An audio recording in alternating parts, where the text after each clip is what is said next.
Alright people, it's your boy Cena Chang 54 back with you to further discuss the Omega pedal. I'm going to give you the pros and the cons of the pedal that I feel, tell you how it works, tell you what you're probably going to need to do to adjust. First of all, once again, I did write that thread comparing the Mega pedal along with the Destroyer pedal. I had not used either pedal up until this time. I still haven't used the Destroyer pedal either. So I'm not here to put down either pedal, just tell you what I feel about the Omega pedal. First of all, I showed you earlier in my first part of the video how to construct the Mega pedal by putting it together. That works perfectly fine. After that, I showed you a test with Wanted Dead or Alive. It gave me no double hits then. It's giving me no double hits now.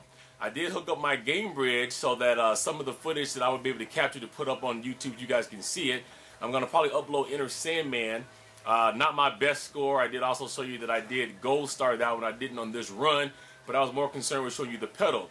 I still got no double hits. The pedal worked very well. I did use the power shifter. Now the power shifter, what that does is there's a screw like I showed you in the first video that if you untighten that with the drum key, it has 3 preset positions that you can put the heel in. You have A, B, and C. The pedal is automatically set to A, which is further back, which would give you a lighter feel of the pedal. So if you want like a feather touch, like some people has described with the Destroyer pedal, you can have that in position A. If you put it in position B, it still is feathery, but not as much. And all the way up in position C is the power shifter mode, which means it's all the way up, so it's going to give you more of a powerful bass feel. That's what I use. I did try the A position, the B position, and the C position. For me, being a real drummer and playing with a lot of power for years, that's the best position for me. Worked perfectly fine. I did try Tom Sawyer. I did try Welcome Home, which I'll be putting those up later on. But it does take a while to get used to the feel of the pedal, especially if you're not a drummer. I haven't really played my real set for a long period of time. I've been playing with the band for a while, so my foot had got used to working with the stock pedal, which is just a spring-loaded piece of wood for me because I was using the wood right pedal, which is an excellent pedal by the way, but it's not the fundamentals of a real pedal. Once you get this pedal in your hands, you're going to figure out that you don't need as much force as you did with the stock Rock Band pedal for it to activate. It's just a simple push down that's going to work. You might want to think about doing the either heel down method or the heel toe. Now, for over 30 years, I've always played with my heel up. For this particular pedal, for this particular game, that's not going to work all that well, and you will find it very comfortable to be able to either play heel down or what I've went to now, the heel toe method.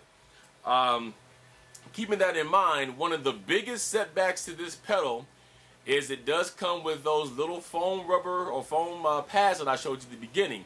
I've already went through 2 of those since I played used the pedal for the last 1 to 2 hours.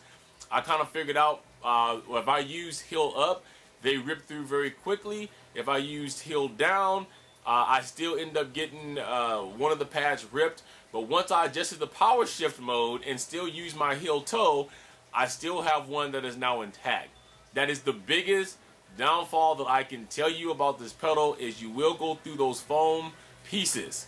I'm going to be calling the company later on today to find out if they can send more than 3. Do we get more for free once the pedal is, once we go through our stock of those? You do enough Tom Sawyer, you do enough Welcome Home, you do enough Metallica, even you do enough of Boston Tracks just came out, you're going to go through those because a drummer like myself, drummers like Schizo, drummers like I Bite Pretty Hard, they're probably used to putting a lot of force into double and triple beats, and that's going to run through these kind of pads. The pros is it does have that tension setter. You can make that spring as loose or tight as you want. I would recommend that you use that. Again, you have the power shifter. I'm going to recommend that you use that. You're going to want to play around with this pedal. Try all 3 power shifter modes. You find one that is going to work for you. The other thing that somebody on the boards did make mention to was they didn't know if they would want the beater actually hitting the bar. Now, as I showed you earlier in the first video, the beater actually comes down and it hits the C clamp that goes over the drum rack in Rock Band where your stock pedal used to go. However, once it hits that clamp, you are going to feel the force on that beam. Now, for me, I like that because that simulates a real bass drum. I can actually feel the beat now, I can feel what I'm doing. I play with my headphones on a lot, so I can feel it. For me as a drummer, that was the one thing about this Rock Band game that was missing for me, was because I could hear and literally actually feel the beats on the pads, but I couldn't hear or feel anything when it came to the bass. Now you can be able to feel and hear that when it comes to the bass. You're also going to be able to tell if you rip through a pad, because instead of it being a nice cushiony sound of a clang, it's going to be a little bit more of a powerful of a clang. The beater adjuster, you're going to want to try to use that too as well. You're going to be able to put that beater either closer to where it hits the C clamp, or you're going to be able to put the beater back further. I actually preferred in the position that the pedal was made in when it came out, when I put it together, so I left it there. It's a little bit different than my drum workshop pedal that I have, because I'm dealing now with a single chain where I was dealing with a double chain. So for me, it's a little bit of a different feel. That's what all I can tell you. I can tell you it's a great pedal. I don't know about the Destroyer. I would like to get my hands on one. Mark, if you ever get any extra, if you want to send me one to compare, maybe we can work something out. I can do that, and I'll do the same kind of video. But as for right now, like I stated earlier, if you are a real drummer, or if you are an aspiring drummer who's learning how to play drums, and you want your Rock Band simulation to be as close to your real drum set so that you can make the transition easily, my suggestion is going to be you're going to want to go with the Omega pedal. Simply because it's going to have the beater on there. You're going to feel the beats like a real drummer is going to feel if you're playing a gig somewhere. The force and the feedback of the pedal is excellent. Triple and double beats, you're going to hit it. If your scores has been low because you couldn't hit those double or triple beats, now that is over. Okay, I do know people prefer to use the beaterless method with the Destroyer. Once again, it's going to be down to everybody's preference. The other thing I will tell you too is it keeps your drum set from moving.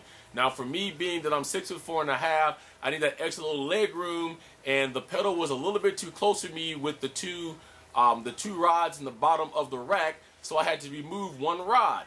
And my drum set is still as stable as it was with both rods. So it's going to keep your drum set intact. It is a heavy pedal. The box said it weighs 7 pounds. It does have a built-in pad that the pedal sits on top to keep it from skidding across the floor. So there you have it. If you have any questions, want to get a hold of me, you know what my threads are. There's 2 of them on Rock Band forums right now. The one where I'll compare the Omega pedal, as well as the one asking people if they want me to do this video. That's why I'm doing this video now, because the response was they wanted a video. There'll be a 3rd thread with this video in it.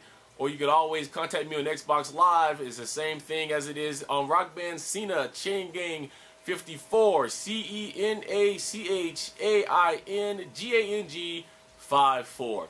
Until next time, keep rocking out with Rock Band. This has been Cena Chain Gang 54 saying peace, love, rock on.